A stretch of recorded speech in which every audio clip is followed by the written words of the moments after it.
കുറച്ചു ദിവസങ്ങൾക്ക് മുമ്പ് ഇന്ത്യയിൽ ഒരു വാർത്ത വന്നിരുന്നു. ഇന്ത്യയിലെ ചില പ്രൊഡക്ട്സിന്റെ GST, അതായത് goods and service tax, government reverse ചെയ്യുവാൻ പോകുന്നു. 40% GST ആണ് ഈ പ്രൊഡക്ട്സിന് കൂട്ടുവാൻ വേണ്ടി പോകുന്നത്.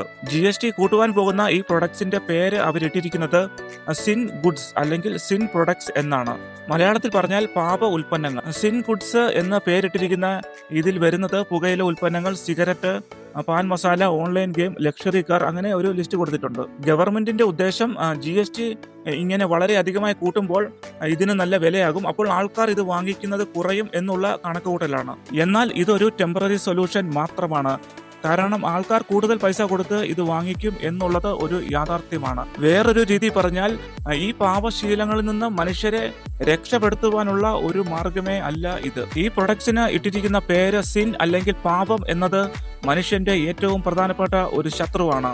കാരണം പാപം നീതിക്കും സത്യത്തിനും വിരോധമാണ്. ജീവനുള്ള ദൈവത്തിന്റെ പുസ്തകമായ ബൈബിളിൽ അത് വളരെ ക്ലിയറായി പറയുന്നു. എന്നാൽ ഞങ്ങൾ ഒരു പെർമനന്റ് സൊല്യൂഷൻ ഇവിടെ കാണിച്ചു തരുന്നു. ഞങ്ങൾ കാണിച്ചു തരുന്ന പെർമനന്റ് സൊല്യൂഷൻ ഈ പറഞ്ഞ പാപ സ്വഭാവങ്ങളിൽ നിന്നും മാത്രമല്ല, മനുഷ്യന്റെ ഉള്ളിലുണ്ടാകുന്ന എല്ലാ രഹസ്യമായ പാപ സ്വഭാവങ്ങളിൽ നിന്ന് പോലും രക്ഷപ്പെടുവാനുള്ള പെർമനന്റ് സൊല്യൂഷൻ തരുന്നു. സകല മനുഷ്യരെയും പാപത്തിൽ വീഴിക്കുക അല്ലെങ്കിൽ പാപത്തിൽ കുടുക്കിയിടുക എന്നുള്ളത് ദൈവത്തിന്റെ ശത്രുവായ സാത്താന്റെ അല്ലെങ്കിൽ പിശാചിന്റെ ഏറ്റവും വലിയ ദൗത്യമാണ്. സാത്താൻ അത് ഇന്നും വളരെ ആക്റ്റീവായിട്ട് ചെയ്തുകൊണ്ടിരിക്കുന്നു. അങ്ങനെ സംഭവിക്കുമ്പോൾ മനുഷ്യൻ തന്നെ സൃഷ്ടിച്ച വിശുദ്ധനായ ജീവനുള്ള ദൈവത്തിൽ നിന്ന് അകന്നുപോകുന്നു, ദൈവത്തിന്റെ ശത്രുവായി മാറുന്നു. എന്നാൽ മനുഷ്യൻ പാപത്തിൽ നിന്ന് രക്ഷപ്പെടുവാനും പാപം മോചിച്ചു കിട്ടുവാനും സ്വയമായി ശ്രമിക്കുന്നു. അതുപോലെ അനേകം കർമ്മങ്ങൾ ചെയ്യുന്നു.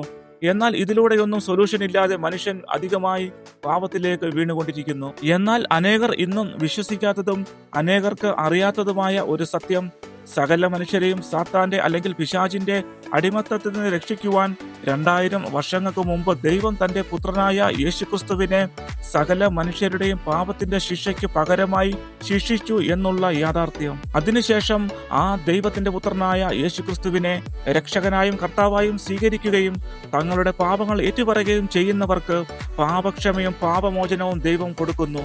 മനുഷ്യനെ അടിമയാക്കി വെച്ചിരിക്കുന്ന എല്ലാ പാപ സ്വഭാവങ്ങളിൽ നിന്നും സ്വാതന്ത്ര്യം കൊടുക്കുന്നു. ഒരു വിജയകരമായ ജീവിതം ജീവിക്കുവാൻ ദൈവം എപ്പോഴും സഹായിച്ചുകൊണ്ടിരിക്കും. അപ്പോൾ ഞങ്ങൾ കാണിച്ചു തന്ന ഈ പെർമനന്റ് സൊല്യൂഷൻ നിങ്ങളുടെ ജീവിതത്തിലും ഉണ്ടാകുവാൻ ദൈവത്തിന്റെ പുത്രനായ യേശുക്രിസ്തുവിനെ രക്ഷിതാവായി സ്വീകരിക്കൂ. ഇത് ജീവനുള്ള ദൈവത്തിന്റെ പുസ്തകമാകുന്ന ബൈബിൾ തരുന്ന ഉറപ്പാണ്.